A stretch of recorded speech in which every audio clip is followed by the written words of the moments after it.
Ed Ray was the guy that messed us up over here. Was it? Yes, sir. And I'm on. What's wrong?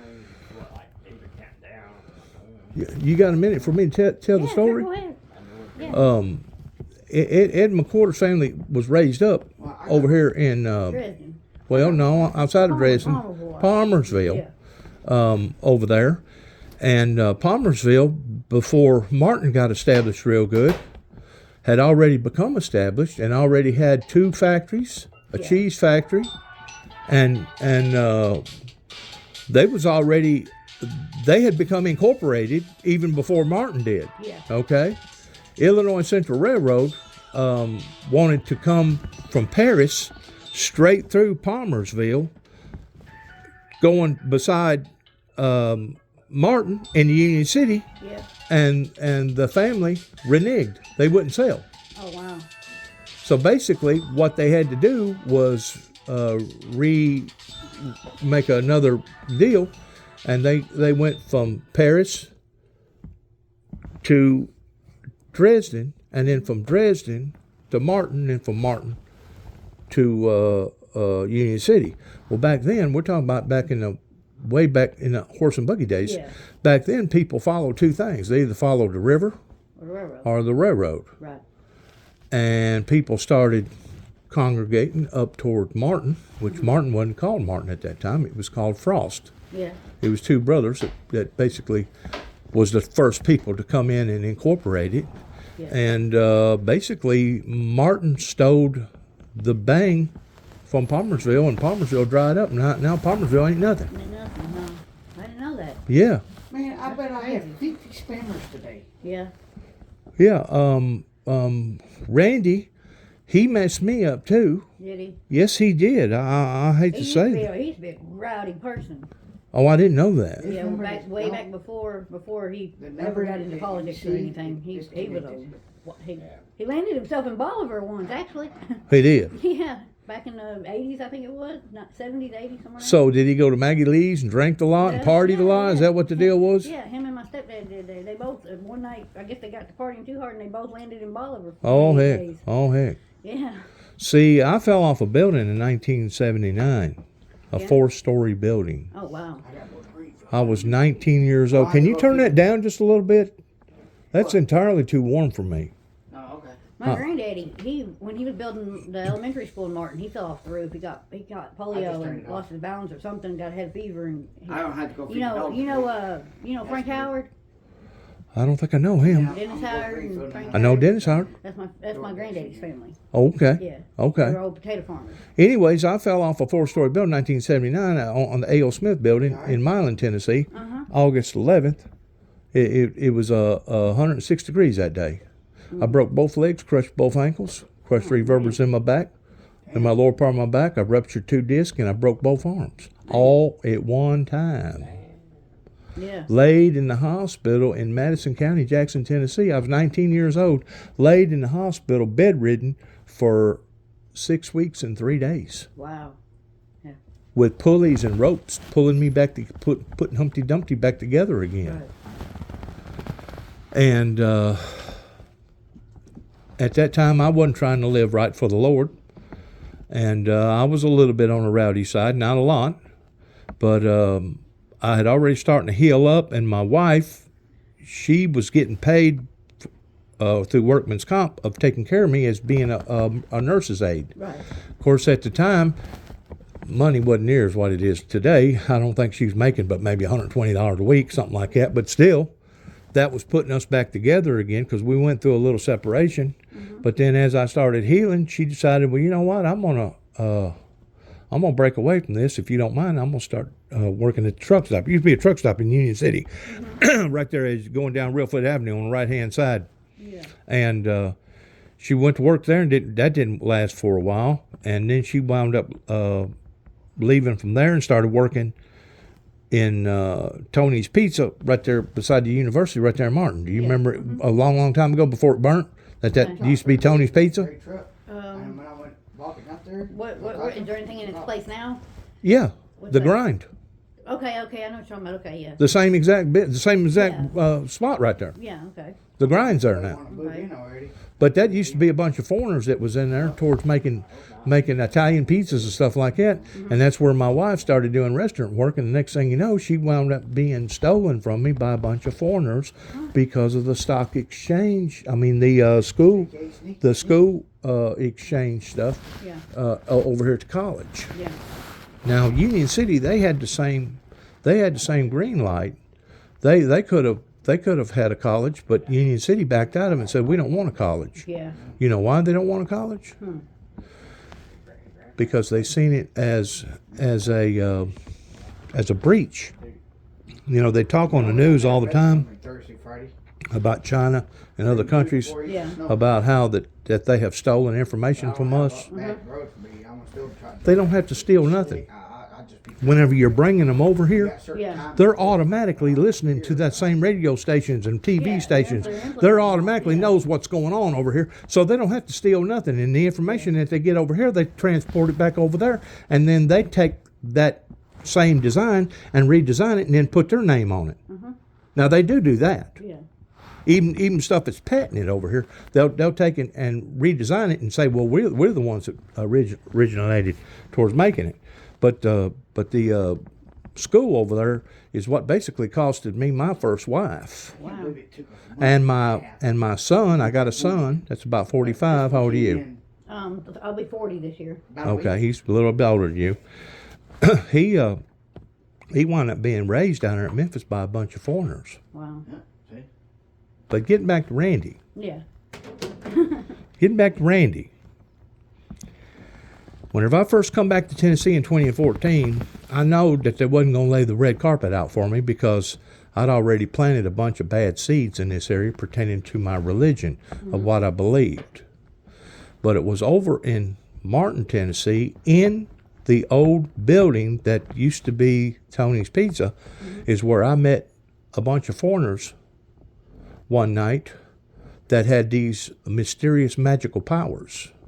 A matter of fact, this individual stayed in Martin long enough that he created a reputation for himself toward being called the Magic Man. This is the same person that it talks about in the Bible pertaining to biblical Bible prophecy of the second seal. I met this individual, him and his 12 other disciples, not once but twice physically, eye to eye. And the third time, I was only around them to the point that I heard them. The second time, they got close enough to me that they was fixing to take me out. But just so happens I had two friends with me, and there was like three or four bouncers in the old Cheers nightclub over there, and they intervened. But he did get close enough to me that he put his calling card. I had a shirt with a pocket on it. He put his calling card in my pocket, which was a black piece of cloth that was in the diameter of about 2 inches by 2 inches. It had a very raunchy, rank smell to it.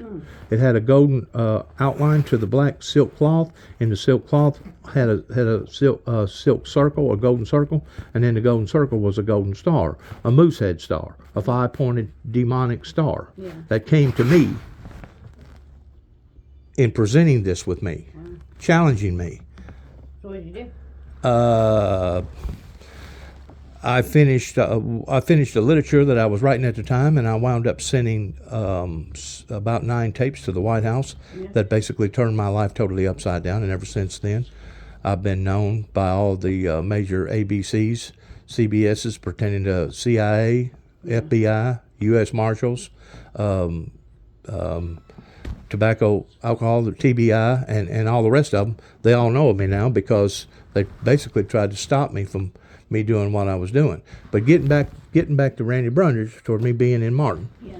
This was probably along about 1980. I'd already healed up enough that I was still getting around in a wheelchair, but at this time I was driving, still trying to maintain my independence. So I got out at Maggie Lee's by myself. Done already got the wheelchair out of the car. Yeah.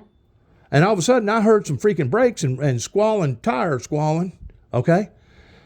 And this freaking guy comes out of Martin, comes down there, right there where the parking lot is, where old Maggie Lee Club used to be, and started screaming and hollering at Joe Stout, because Joe Stout owned that nightclub over there. And Joe Stout had 2 Goonies with him, too, that night. And I was kind of peeping around because I heard all this noise going on, and I didn't want to be seen because sometimes you can witness the wrong thing. Yeah. So I'm kind of hunkering down. In the meantime, this freaking guy is cussing Joe Stout and telling Joe Stout, I'm going to let these freaking Doberman dogs. He had 2 Doberman dogs in the back seat. He was fixing to let out on him. And all of a sudden, Joe reached in behind his back. He always kept a 44 back there with a freaking barrel on it Yeah. that looked like a rifle. Yeah. I swear to God. Always kept packing. Always. Yeah. He pulled that gun out, pointed at that guy's freaking head. He said, let me tell you what. He said, I'll not only kill your dogs, but I'll kill you if you don't get the hell off this parking lot. So as he was leaving, screaming and hollering, he was saying, you regret this, you son of a you know what? You regret this. Yeah. Sure enough, about a week later, you know what he done? Huh. What? He wound up kidnapping. He found out where Joe Stout lived. Oh, wow. Over at Greenfield, and wound up kidnapping his daughter, his granddaughter, and raping her and killing her. Wow. There was a posse out for that freaking guy, about 100 men in Weakley County looking for that freaking guy before they finally found him. But they did find him. I almost witnessed something that I wasn't supposed to have witnessed, Right. you know? Yep. His name was Cole. They wound up getting him for first-degree murder. He wound up going to the state house up there in Nashville, but he went through appeals court. You know how long the state of Tennessee kept him fed? 20 years. Wow. 20 years before they finally put him down with the intravenous Oh, yeah. surgical, whatever you call it. Yeah. But whenever I first come back here, going back to your uncle, or not your uncle, but My your cousin, your yeah. cousin, I got associated looking around. I was kind of church shopping at the time, and I'd done already went 3 or 4 different churches, and I got to going to Central Baptist Church over here, and I liked it. Yeah. Well, I didn't know that Central Baptist Church was a split off from First Baptist Church. That originally they had a separation pertaining to a disagreement, Yeah. and some of them stayed with the First Baptist, and some of them stayed with the went the other way towards creating this building over here called Central Baptist Church. Well, Randy Brundage was one of the ones that went the other way. Oh, okay. He was one of the ones that went towards the split. Yeah. My stepdad's mom went there too, Louise Stover, with Central Baptist. Okay. I got to knowing them, got to liking them. I went up to the altar. I signed a little thing. I become a member there. I'm going to church now on Sunday night, going to church on Wednesday night. Now they like me. I'm starting to sing in the choir on Sunday. Yeah.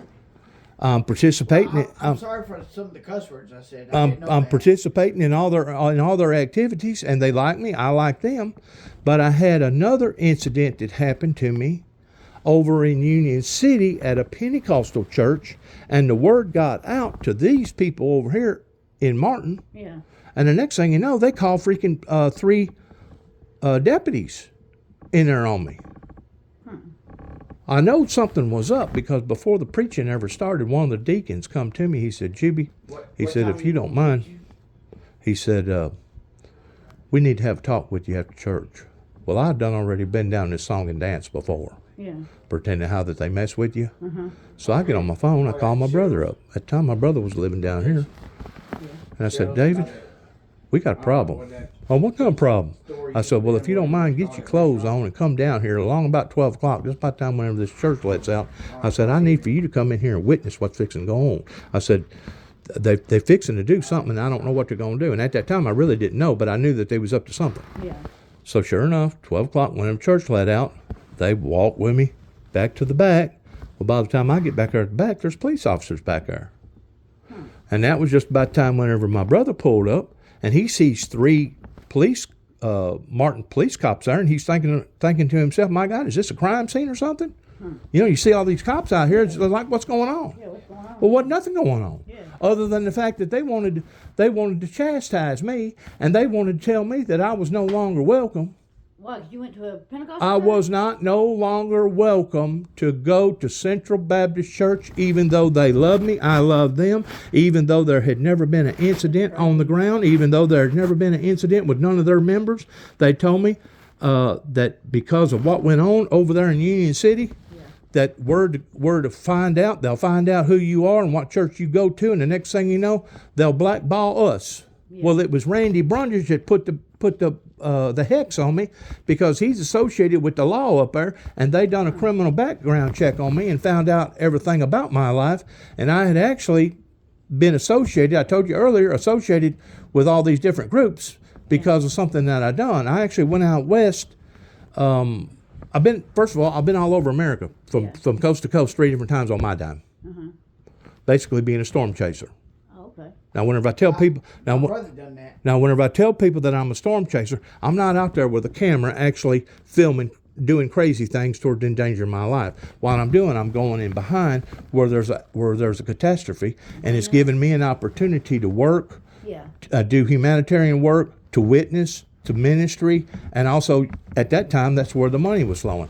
I'll put it this way: Katrina in 2005 was whenever I cut my teeth down there in the lower part of Mississippi, and I stayed down there almost for a whole year. Yeah. Witnessing, working, making money, and getting involved in people's lives down there. Yeah. Well, I got to doing that, going to different places. Wherever that there was a catastrophe, I wound up doing that. So I got to know quite a few people going from coast to coast. Anyways, the Lord led me down to Texas, down to Waco, Texas, outside of Mount Carmel, where the Branch Davidians all got barbecued. Yeah, I remember that. Yeah. Okay, I went down there and stayed for 3 days and 3 nights on the property. By this time, all of them had been released and went to jail Yeah. because you ain't got to do like 85% of federal time. So this was after 20-something years had passed. So now I'm interviewing these people that was associated with this group of people called the Branch Davidians. One of the guys was from Australia. His name was Clive. He's dead now. But while I was down there listening to their testimonies, I went a 5-mile area around that whole area and went to house, knocking on people's doors, those that would let me, and interviewing them towards asking them, what do you think about the situation? Right. What do you think about what happened? Well, about 75% of them had gates and locks. And that right there told me something automatically. Wow, why does all these people got their freaking yards all gated up like this with fences on them? About 25% of the people that I did actually get to go and knock on the door told me, hit the road, Jack, don't come back. We don't want to talk about it. Yeah. Because they know that something had happened down there that wasn't right towards killing all them people. It's about 75 people that died. You familiar with the incident? Waco, Texas. With the Waco, Texas incident? That was a bad deal, man. It was bad. That was a bad deal, and the government did not disclose the truth to the American public pertaining to what went on and how it went on. They lied to the American public and said the reason why that they went in there was because of a pervert that was sexually deranged, and he was having affairs with young girls towards being a pedophile. Yeah. Well, that part may have been true to a certain degree, but that's not what actually occurred. What actually occurred was some people in that area got suspicious about a group of people that kept building, kept bringing supplies, and the ATF got involved, and they set up a decoy across the road with 3 or 4 guys over there that looked like that they was going to college. That was their get up, and they got to knowing these people. Well, as they was getting to know these people, this was like a 9-month investigation that these ATF was doing. They got to know them good enough that they got to going with them down to the Fast and Furious, down to the border, and got to buying guns, automatic assault rifles that you could turn into automatic rifles by just doing a couple things, by moving the trigger around. And the next thing you know, they was selling these guns for about 5 times more. Basically, they was machine guns. They was turning these guns, these automatic rifles, into machine guns. Yeah. Well, they couldn't get them on nothing else. So what they done, they went and got a federal judge to sign off on a no-knock warrant from daylight to dark on Internal Revenue Services, taxes. Because come to find out, if you're selling that type of a gun in the state of Texas, you're supposed to pay a different type of tax. Yeah. Well, they wasn't paying that tax. Hey, Dennis, I got to go. Yes, sir. I got to go to Greenfield. Okay, good doing business with you. Oh, yeah, you too, sir. And hope everything works out for you. All right. I'm going to go ahead and talk to her if you don't mind, or talk to them. Is that okay? It don't matter to me. Okay. All right.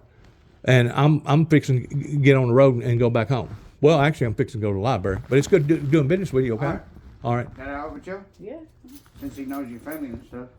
Anyways, I'll see you later. anyways, what that they got a warrant for was for monetary money. Yeah. In the process of them going to raid them, come to find out, they had found out that the raid was fixing to happen.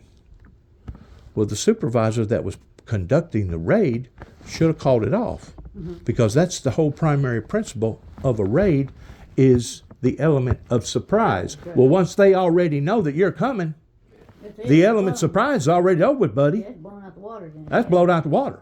Yeah. So they should have called it off and said, well, you know what, we're going to have to do something else. But instead, they brought 3 freaking helicopters out and landed them on the freaking property.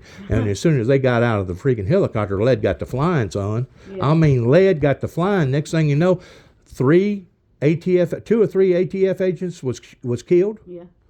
2 or 3 of the Davidians was killed, and David Koresh, the main leader over there, was shot in the side. He was wounded real bad. And that's whenever the 51-day standoff started. That was all over the news every day. Every day we would see it on national news because it was the feds down there doing all this stuff. This was during the time that Bill Clinton was president. I feel like, I can't prove it, it's a theory. I feel like that somebody after about the 40th day said, you know what, this is really making us look bad with all this stuff going on down there. And David Koresh kept hanging the Bible out and talking about the 7 seals, talking about the 4 horsemen. And that was repeated again and again on the news. And I feel like that probably Janet Reno made a telephone call to somebody because it was the Oklahoma authorities, the FBI authorities at that time, that was handling that project down in other side of Dallas, which was about a 3.5-hour drive.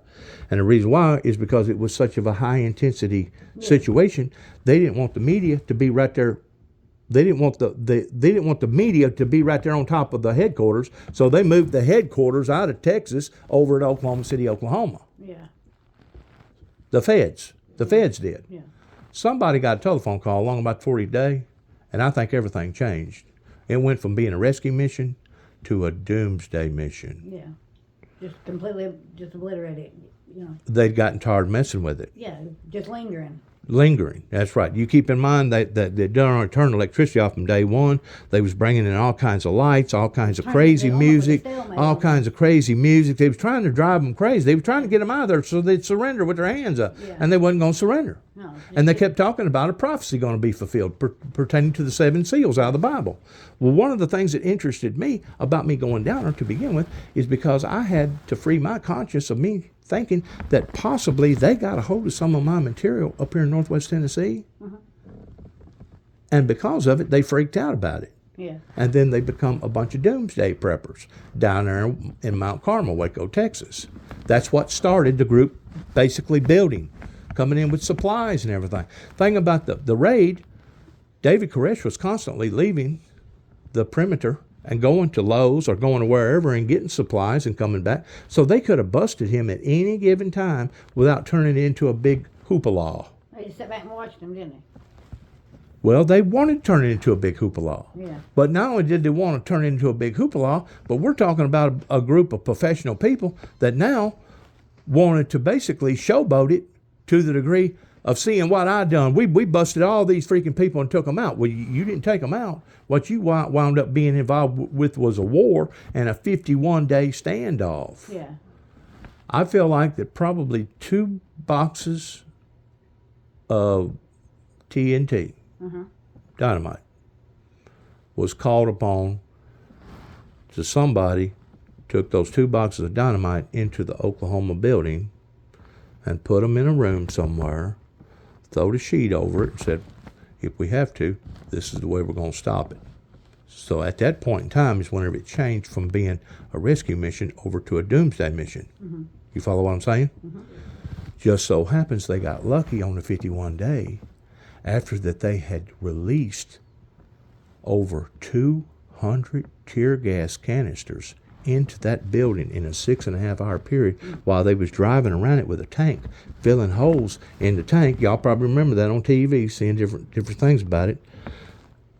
And there's 5 different types of tear gases that they can make. Mm-hmm. 2 of them is basically irritants. In other words, you get it in the eyes, get it in your nose, it's going to burn a little bit. Yeah. But there's 2 out of the 3 that you're never supposed to use on women and children. And there's 1, not only that you're not supposed to use on women and children, but you're never supposed to use that in a building, in an enclosed building. And that was the tear gas that they was using. It was very lethal. Matter of fact, they had court up in Washington, D.C. with Janet Reno, with Bill Clinton.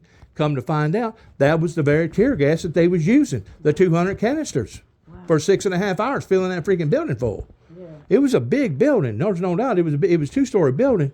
But what happened is that the women was having to take care of them children down in the lower part where Ground Zero was, and they had to have some way of seeing. So they either had coal oil lamps going or candles burning.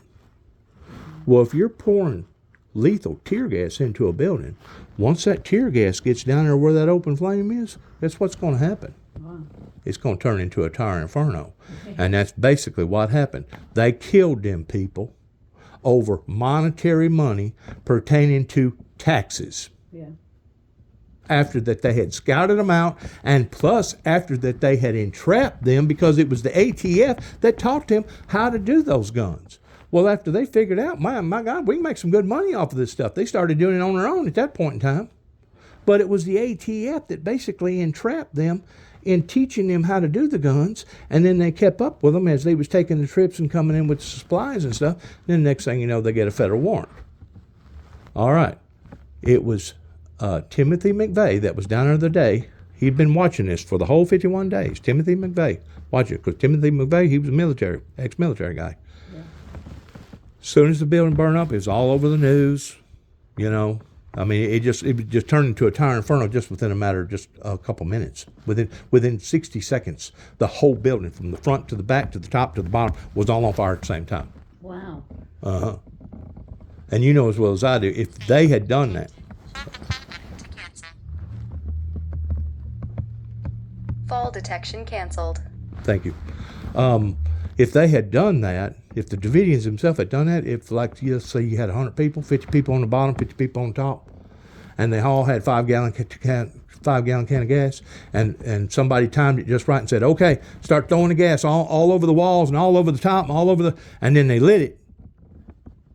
With gasoline being that lethal, it would have literally blowed the top plumb off the building and blowed the sides out of the building, just like a bomb. That ain't what it done. It looked like a sparkler. It started at basically the area where they had the children at, and it went, and within 60 seconds, everything was on fire. But it didn't blow. It didn't blow. It just caught a fire. That was all that tear gas in there. Yeah. They killed them people on live TV. Wow. And as far as I'm concerned, if I had the authority, I'd go down there and arrest some of them, including the judges and including the people that was embarked up into all that. I would go down and arrest them right now, but I can't. Anyways, going back to Timothy McVeigh, Timothy McVeigh was watching all this stuff. So the day that all this stuff went down, he goes and makes up a bunch of bumper stickers and says, start passing them around. Do you trust your government now? Do you trust your government now? And that's whenever Timothy McVeigh started plotting. He started plotting, and he got with another guy called Nichols, and the next thing you know, they drive a Ryder truck in front of the Oklahoma building. I've studied this. Yeah. This is part of my life. And he originally was going to go down into the viaduct where the parking places was, but he miscalculated. The Ryder truck was about 3 inches too high, so instead of going in the viaduct underneath the federal building, he had to park it in front of the building.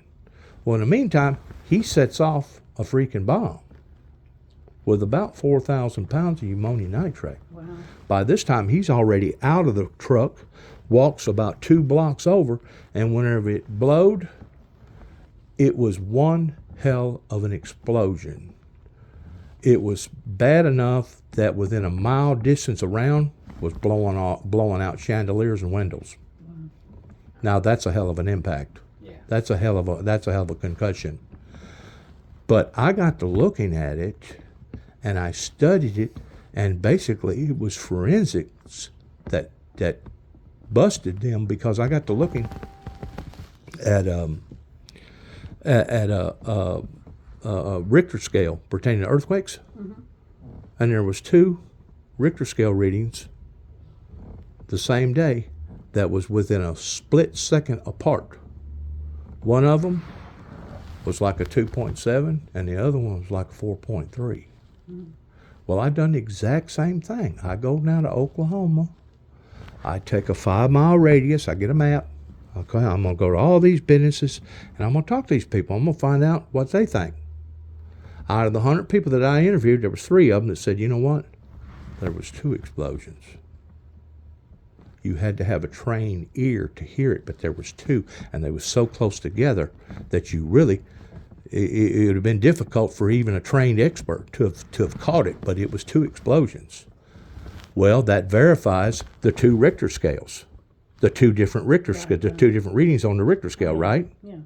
You're talking about the Oklahoma City. I'm talking about the Oklahoma City bombing. Okay. That was associated with the Waco deal. Yeah. 2 years to the anniversary on the very date. They lied. Wow. They didn't tell the whole truth. Whenever I was down there investigating them, they figured out that I was asking too many questions, and they must have felt it. You know what I'm saying? Because I was questioning them and stuff. So what do they do to me? They put a bomb in the back of my truck and activated it, and put me all over freaking national news. Wow. They activated the bomb in the back of my truck. They blowed the windows out of my camper. I'm surprised it didn't blow the whole truck up. But they done that to make me look bad, even though all I was doing was asking some questions that night while I was in the park. And the next thing you know, they got me handcuffed, take me to a psychiatrist to make sure I got all my both oars in the water. On the way back to get my truck, I had my truck parked across the road in a post office over there. They got to question me. Who are you? Who sent you? What is this all about? I said, man, I don't have a clue. Then some more people got involved. And next thing you know, they done shut down the whole freaking town. I'm talking about blue lights everywhere, everywhere. They done brought in 18-wheelers. They done brought in freaking $500,000 freaking robots. Wow. They done got the feds involved. They had to make up some sort of excuse of the reason why that they was under suspicion to begin with. And you know why they done it? Is because at the time, I didn't remember. They kept questioning me, what's in the back of your truck? I kept saying, there's nothing in the back of my truck. And that's basically what I remembered, was nothing. We'll come to find out, I did put something in the back of my truck, which was a sleeping bag, a round, rolled up sleeping bag in a round case, you know, the little casing that you put sleeping bags in. And for some reason, it was sitting directly in the center of the truck, and for some reason, they thought that it was filled full of TNT, dynamite. Yeah. And that was their excuse towards putting a bomb in the back of my truck, toward trying to activate their bomb, trying to activate my bomb. I didn't have no bomb. I never told them I had a bomb. Yeah. There was no need for them to have done what they done. Well, they let me go that morning after they blowed my truck up. I hear all these freaking media people come in there and get talking to me and stuff. And I explained to them that I didn't feel like something was right, that they was hiding something. And they wasn't telling the whole truth about everything pertaining to the information that I'd already come across. Well, whenever I done that, they started putting that shit all over TV. And I didn't even know that I was in the middle of something, because they have a marathon every year down there in honor of the victims that died, because it was like 176 people that died immediately that day. Yeah. Well, they have a big marathon. We're talking about people that come from all over the world to run in this marathon to raise money for the victims, right? Here I am down there in the middle of the freaking, on the weekend that they're having a marathon. I had no idea that I'd walked in there, because I'd been working for a guy for a couple of weeks down there in Norman, Oklahoma, which was about 20 miles south of Oklahoma City, Oklahoma. And I drive down there and didn't realize, because it was already so late, that they had a shindig going on. Had no idea. I just went down there because I was involved in suspicioning them. Well, the next day, after they let me out, of the car, they never did fully arrest me. They just kept me apprehended during the time that they're working. In the meantime, I'm seeing helicopters. I'm seeing freaking red light. The whole freaking city is nothing but freaking blue lights. Wow. And now they got me all over the news. Now it's 6 o'clock in the morning. They let me out. Didn't get but maybe a half hour sleep, setting up with handcuffs on, not knowing. Because this was like a twilight zone to me going on. Because I know that I didn't have no harmful intentions towards going to hurt nobody. Yeah. So they let me out. Well, about 3 or 4 hours later, I got the freaking army over there. Because I left my vehicle sitting there while I walked down to another area because they was having another shindig. By that time, I done found out that they was having a marathon. And I was went to another homeless group over there and was speaking to them and had a hot meal. And come to find out, the army's over there inspecting my freaking truck. I'm like, what are y'all doing? Well, you done made the headlines, buddy. He said, we're just making sure ain't nothing harmful to the public here. Yeah. I said, okay, that's cool. So they just kind of looked around and stuff, left me alone. I get in my vehicle, fix and go home. By this time, it's already in the afternoon. I got to go back home, go to the hotel where I'm staying at to get ready to go to work Monday morning, right? I take off, and I don't know no other direction to go other than the direction that I come from, which was right around that same Mario building. And I turned 2 corners, and the third corner that I turned, a whole freaking thing lit up. There was freaking FBI agents with freaking guns on me everywhere, pointing at me. Get out of the truck, get out of the truck, get out of the truck. In the meantime, while I'm talking to them, what are y'all doing? Well, you can't be up here, Mr. Jackson. You're going to have to leave. I go, why? I haven't done nothing. I said, y'all are the one that has done this. Yeah. And they explained to me, they said, you're all over the TV down here in Oklahoma City, Oklahoma, and we're afraid somebody's going to kill you. If they even think that you're associated with something like this, they will kill you. Oh, yeah. Definitely. And I go, sir, you had no reason to pull me over to do this. Well, you run a stop sign. I said, I didn't run no stop sign. I said, besides that, you can't arrest somebody over a stop sign. That's what they done. By this time, I got a helicopter with 2 big missiles on it, sitting there, right over the freaking thing over there, looking directly at me, trying to freak me out. There was probably 25, 30 freaking cops, and every one of them was freaking feds. Every one of them. Either the U.S. Marshals or ATF. They was taking that shit serious. Yeah. Especially once it got on the media. It just freaking just went, it just blowed up on the media. You know what I'm saying? Mm-hmm. So sure enough, they arrest me. They take my vehicle, put it in a pound, and they let me go the following next morning after all the excitement's over with because they wanted me to get out of the eyes of the public. And I said, well, I'll tell you what, I'll park the vehicle somewhere and I'll come back disguised. I said, I put a wig on. No, that ain't going to work. They'll still know who you are. So they was basically saying that they was trying to take care of me by protecting my life, which they may have been. But still, it was them the ones that started the crap to begin with because they never should have searched my truck, never should have put a bomb back there. Yeah. It was them that done that. Yeah. Now I get out of jail, got to hitch a ride, got to go get my truck. Come to find out they had took my truck and desepharized it, went through every freaking panel you can think of, door panels off, carpet missed, console loose, went through every piece of paper that I had piece by piece looking at it, dissecting it. Well, whenever somebody got through with their investigation on the way out of the truck being in the pound, somebody took a brand new knife or some kind of knife and stabbed a brand new Michelin tire on the way out in the back end of my freaking truck. That was $200. Cost about $200 to get it out of the pound. Night in jail. Cost another taxi trip, which was probably $35, $40. And then the following next morning, I'm at work in Norman thinking everything's normal. All of a sudden, my supervisor comes out there. He says, Mr. Jackson, you need to go to the main office in Oklahoma City where the headquarters is and go down there. There's a problem. Something going on. He said, the boss man has requested for you down there now. Now? They just Now. keeping you in it. So I drive down there. Whenever I drive down there, Chris Donnelly's down there in his main office. That's where the headquarters is. Because he had 3 body shops right there in Oklahoma City, Oklahoma. Big body shops, nice body shops, huge. Yeah. And whenever I walk into his office, there's two freaking federal agents in there. And he sits down and explains to me, well, out of the safety we can't have you working here no more.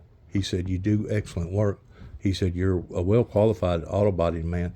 He said, but we can't have you working here no more because of all this excitement that's went on the day before. So I basically lost my job, cost me a tire, cost me a couple $100 for the towing and being in the pound. Basically cost me about $500-600 right up front. Plus I lost a job. Now I got to look for a job. Just over me investigating them. Come to find out, since all that's went down, that was in 2009, they have changed their story because there's no way that they can hide it any longer from the public that there was 2 explosions. Yeah. Well, my theory is strictly a theory because there hasn't been no witness to come up and say that that's really what happened towards bringing 2 boxes of dynamite into the building. But what they're saying now, the feds, is that it was an inside job and somebody planted dynamite in various columns on that building to basically make that building get ripped from the inside out, and all the debris went back towards the Ryder truck, which is theoretically impossible. All the debris should have went in the opposite direction from the Ryder truck. The Ryder truck did leave a hole, a crater, probably about the size of a truck. Yeah. But they took 4 trucks out into the desert and used different chemicals, different compounds, and never could duplicate the same type of explosion. When it explodes, it goes out. Imploding would bring it in. Well, it exploded. Well, It exploded, but the debris went back towards the Ryder truck, which is it couldn't theoretically get in. impossible. Yeah. So whoever done that was an automatic cover-up. Right. Besides that, you can call it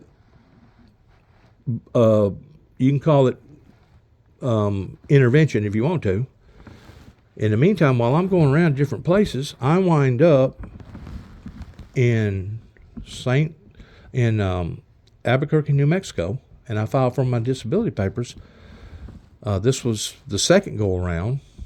Whenever they wound up capturing me up here in Kentucky, after I was fighting the case down there in Oklahoma. And I'm in Los Alamos, New Mexico. You know anything about Los Alamos, New Mexico? You probably do if you've got military people in your family. Don't know if I do or not. Los Alamos, New Mexico is a big laboratory. Oh, no. It's a federal laboratory. And basically it was Oak Ridge that started the process of the atom bomb. Okay. And it was Los Alamos, New Mexico that finished it off. Okay. All right. In other words, they made the bomb in eastern Tennessee, but they finished it off in Los Alamos because they fine-tuned everything. Okay. I go into this town, you talking about freaky. We're talking about people that was so smart they could literally read your mind. We're talking about signs everywhere. As you're coming into the town, if we catch you with a camera, we're taking it from you. Wow. It's that secretive. The average person that goes to work in that laboratory is the least expensive is about $150,000 a year. Wow. But there's some people that actually make up to $1 million a year in there. A matter of fact, in that county alone, I looked it up.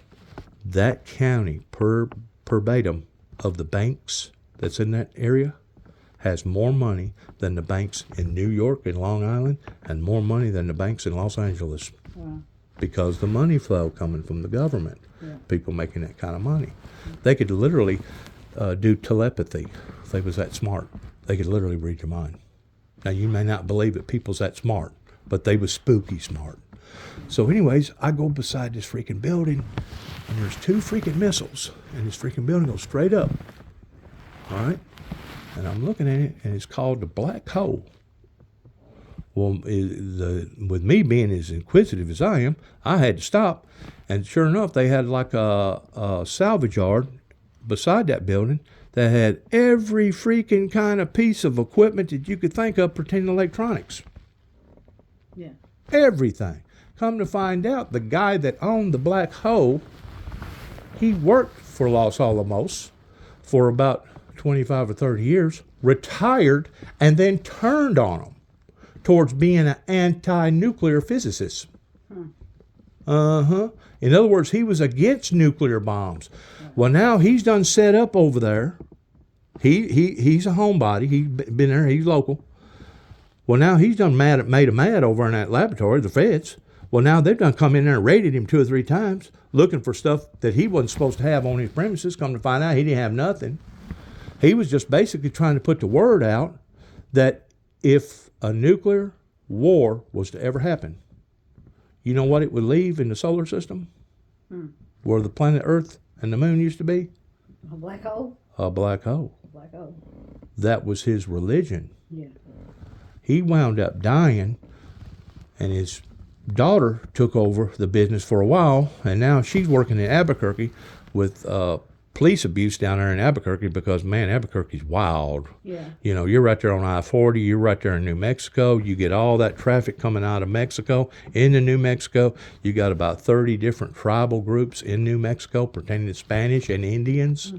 So it's a wild, wild west show in Albuquerque. Whatever you do, you go to Albuquerque, you may supposed to get ready for some crazy-ass violence. I'm talking about real, real bad. That, you know, Albuquerque ordinarily, New Mexico don't never hardly hit the headlines. Have you ever noticed that? Hear all about Chicago, hear all about New York, hear about Florida, hear about Texas, hear about L.A., but you hardly ever hear anything about New Mexico because they won't keep things on the rug. You know what I'm saying? So this guy that was running that salvage yard, I got to talking to him kind of like I'm talking to y'all right now, and come to find out, he was a bomb expert. Wow. That had been called upon by the Army less than 48 hours after the Oklahoma bombing took place, of him loading up and going down to Oklahoma and staying down there for 30 days with 3 other investigators and doing a thorough investigation of everything that they seen and witnessed down there, and then coming back with a report. You know what the report was? All 3 of them was independent. All 3 of them had the same report. Not only did they think there was a bomb over here, not only did they think that there was a bomb possibly over here, but said it was probably a bomb over here. Yeah. Anything that caused that kind of damage. Right. But they didn't put together pertaining to the theory of somebody getting tired of what was going on in Waco and bringing 2 boxes of dynamite in. After I stomped on them and embarrassed them down there, that's when they had to retrieve and say, you know what, he's right. There was 2 explosions. But we think it was somebody from the inside that planted explosions on various columns. So I basically made a name for myself by going out west and doing that. Wow. Cool. And to think that Randy Brundridge over here in Martin, Tennessee, got a hold of bits and pieces of that information and took it upon himself that I'm a bad, bad guy, that I'm a monster. As far as I'm concerned, he not only acted inappropriately because he's supposed to be a professional man now, working with the politics, but he's never apologized to me towards having me banded from Central Baptist Church. And it was him that put the order out. It was him that put the squeeze on me towards them cops coming in there that day and forcing me.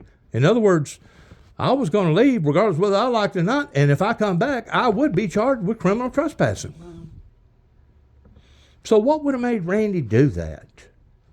Just freaking out, listening to information coming from the wrong people because they didn't realize what my MO was? Just hearsay. Hearsay? Yeah. Gossip? Yeah. Because by and large, wasn't No reason. Wasn't Randy's dad an auctioneer? Didn't they have a big thing down there at one time in between Martin and Union City? He had a big auctioneer down there. He might have. My Uncle Ham. Yeah, down at the sale barn. Yeah, that's the sale barn. They also had a ham house here in Weakley County. So they was a predominant family. He was also my Uncle Ham was the general sessions judge in Weakley County. He's the one that passed the baton to Tommy Moore. Who was he? My Uncle Ham. That was Randy Brundridge's daddy. It was. Ham Brundridge, yeah. All right, so I've gotten tied up in the middle of politics here in Weakley County and had no idea what this was all about, right? Well, come to find out, they had no idea who my background was. Yeah. Come to find out, I got a great-grandfather that worked for the state of Tennessee. Yeah.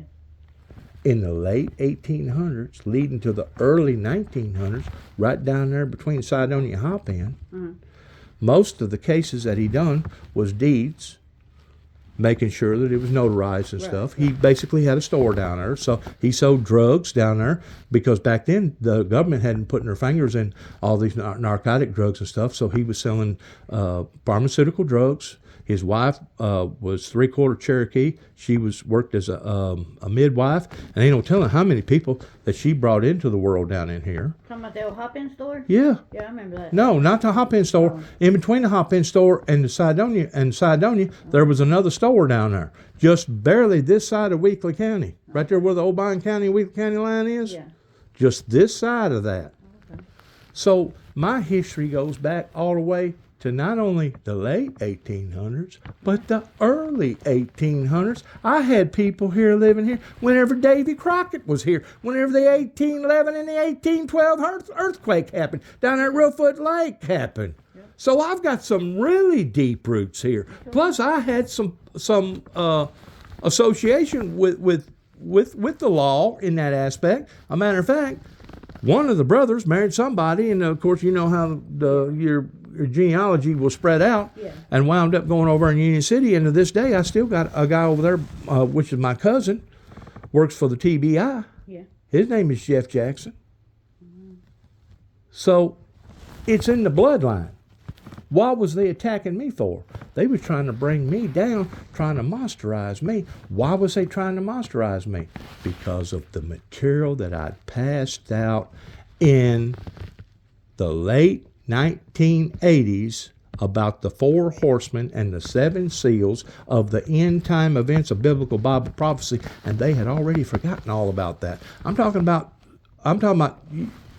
the sheriff, Mike Wilson, Okay. Yeah, I know his name. I don't know him. before he become sheriff. Okay. Yeah. He had started working up here at Wake County for being just a regular deputy. Okay. Yeah. In the meantime, he had a brother that worked for Cadillac towards basically being, selling liquor and stuff. Yeah. I've actually been to parties with Mike Wilson and actually gotten high with him Yeah. with weed. Yeah. And to think that somebody like that become sheriff and become a sheriff, the longest lasting sheriff in the state of Tennessee, is an embarrassing. It's an embarrassment. It's a disgrace. Yeah.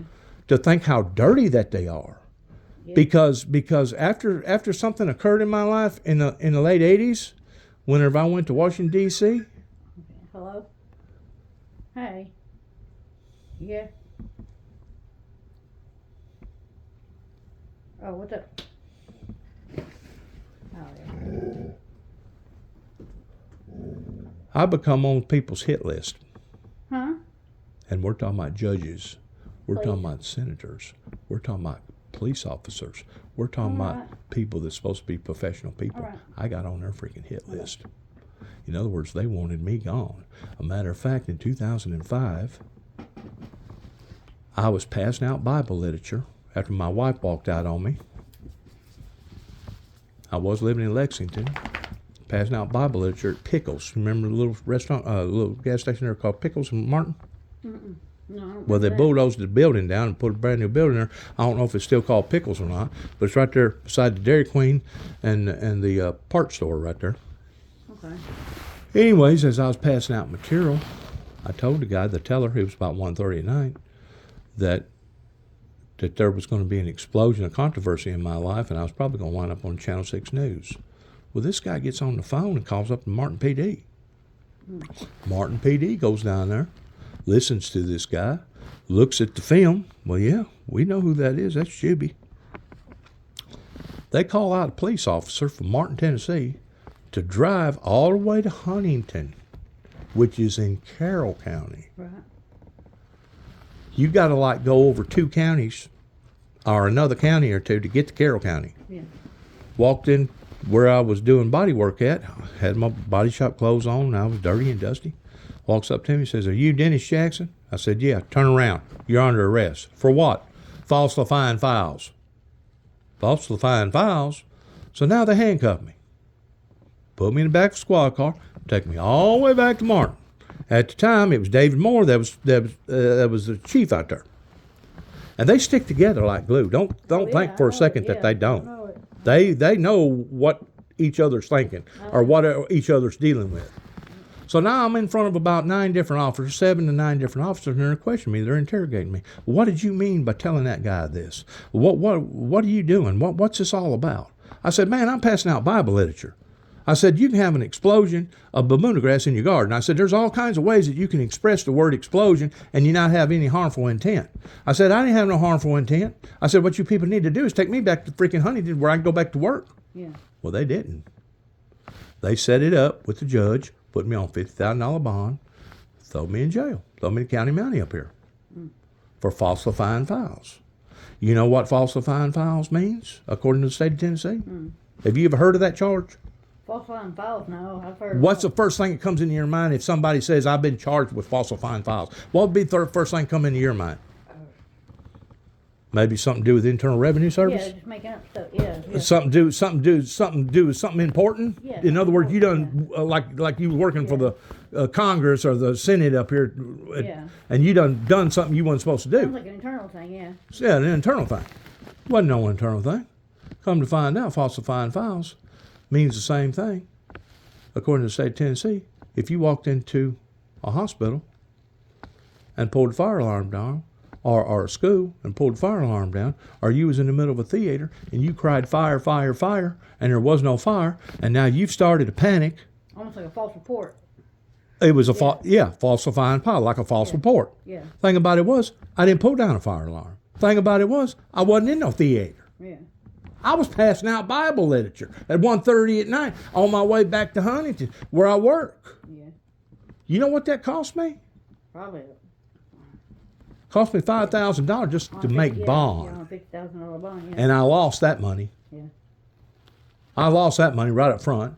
Had to hire an attorney, a Benjamin Dempsey in Huntington, a screwed up attorney that done already had his license pulled a time or two. And I lost my wife. I lost a 5-acre mini farm, had to declare bankruptcy, and moved plumb out of the area because I know that they was going to be dogging me towards trying to make up things on me. Wonder you couldn't have got him for defamation of character or slander or something. Well, I wound up going to Davidson County, started working up there for a bunch of big body shops, and the next thing you know, I send the 43rd president a T-shirt talking about the 4 horsemen in the Bible, talking about the end time events, and on the front of the T-shirt it said a bloody road ahead, but it also mentioned the 4 horsemen. On the back of the T-shirt said 1 drop of blood washed away my sins. The Juby Jackson story pertaining to the crown of thorns, the crown of life. And I sent it to the president. Well, I didn't know in 2005, after 9/11, whenever you send out a package, it automatically goes to the local field office, whatever the local field office is. Well, and if I'm in Davidson County, naturally it's going to go to the field office in Nashville, pertaining to Homeland Security, Secret Service. If you're further down that way, down towards Memphis, it's going to go to the Memphis region. They call them field offices. Right. They got field offices set up in all these different big metropolitan areas with basically federal people. Anyways, these people come to my workplace, want to know what's going on. You have a harmful intent, wanting to kill the president? What is this stuff about a bloody road ahead? This was in 205 now. I go, man, don't you know nothing about the Bible? I said, this is talking about the end time events. Well, apparently that wasn't good enough. Wasn't long after that Katrina hit. By that time, I wasn't working right there by the Capitol building in downtown Nashville. I'm working for another outfit, and they give me a call. This is how squirrely that they are. They give me a call and said, Mr. Jackson, we got some more questions. Do you have a problem in us answering some more questions that we have? I go, no. Yeah, well, can you come up here right now so we can interview you? Well, no, I don't mind. I'll be there on my dinner break. I know exactly where the Secret Service office was because I've already been in there 2 or 3 different times. Off Broadway, right? Right. As soon as I get in there, there's a female in there. Come to find out, she worked for the crisis center in downtown Nashville. She asked me 3 questions, and within them 3 questions, she said, yep, I think something's wrong with him. Send him off. Well, that's all it takes. They put handcuffs on me, took me to the mental health center there in outside of Nashville, like going towards Knoxville. and held me there for 4 days. Wow. You know how You've many? been through it. You know how many times that's happened to me?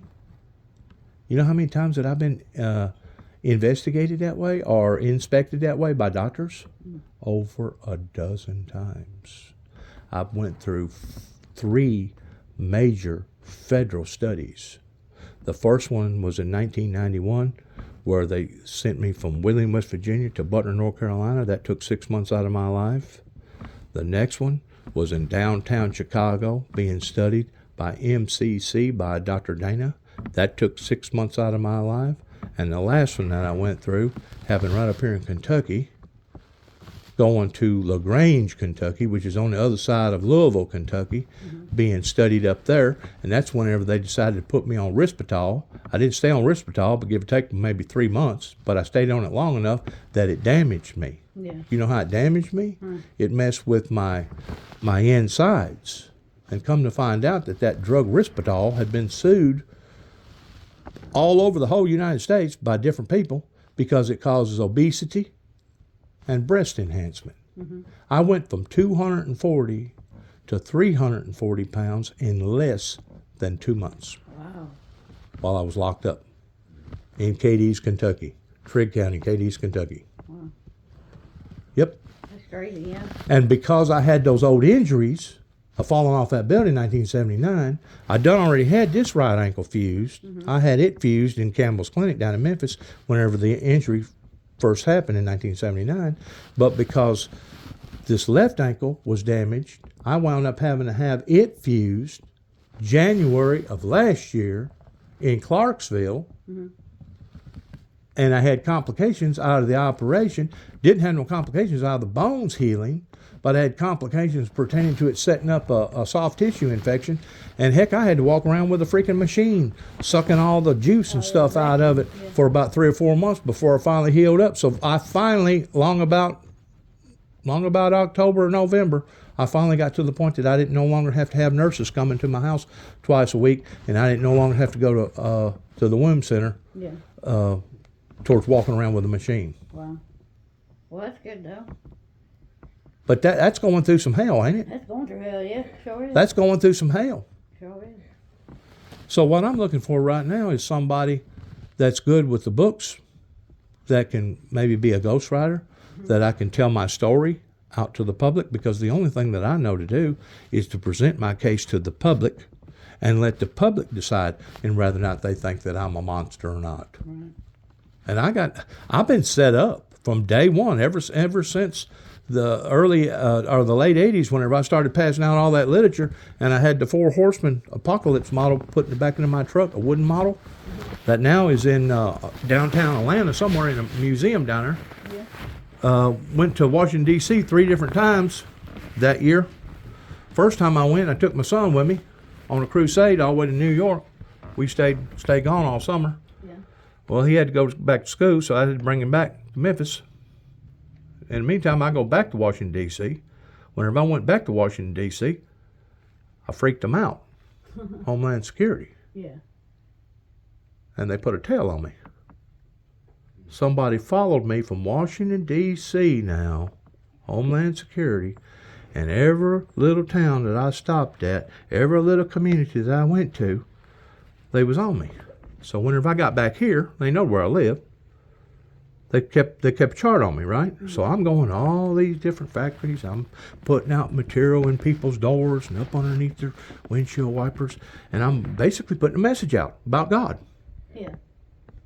Kept that up for about a month down here. Finally, I get down to Madison County in Jackson, Tennessee. Car over to the right, real dark windows, couldn't see nobody in it. In the meantime, 2 police officers from Madison County pulls me over, arrests me for having a deadly weapon. I had a sword that was locked up in a sword box that you could see, that was in an enclosed case, but you couldn't get to it. Yeah. Matter of fact, it took the police officers almost 30 minutes to break it open. Wow. And come to find out, you know what the sword was? A piece of aluminum, something that you would use in Sinbad and the Sailors. They destroyed the sword, charged me for a deadly weapon, and then took me to Bolivar Wow. Tell me they ain't been wanting to mark me Yeah. and destroy my life. Yeah. How do I straighten all this out? How do I get this straightened out? Just get the story out there. It's the only thing I can think of. Wow. Tell people about it, Tell people. Yeah. and maybe it was strike a note with somebody, Hit the right ear, yeah. hit the right ear, and maybe somebody will help me. Right. Because whenever you wind up on national news, friend, there's a lot of things that happens in your life Oh, that yeah. ordinarily don't happen in ordinary people's lives. Yeah. You know what I'm saying? Especially whenever it's something that serious. You're talking about 170 something people that died during the Oklahoma bombing, and then almost another, I think it was 76 people that died down there in the Waco deal. And I guarantee you, if I didn't go down there and make a name for myself the way that I did out west, all this other stuff would have never been heard about. Right. They would have never heard about me. In other words, my name never would have hit that top of the news channels. Well, now they know about me. Yeah. So now I'm out there. Been good meeting y'all. Nice meeting you too, sir. Yeah, I hope everything works out for you, man. Yeah. I'm pretty sure that old car, it'll work out fine for me for a parked car because I got the identical thing here. That car, yeah. Yeah. That'll work. Good meeting you. Take care of yourselves. You too. Yep.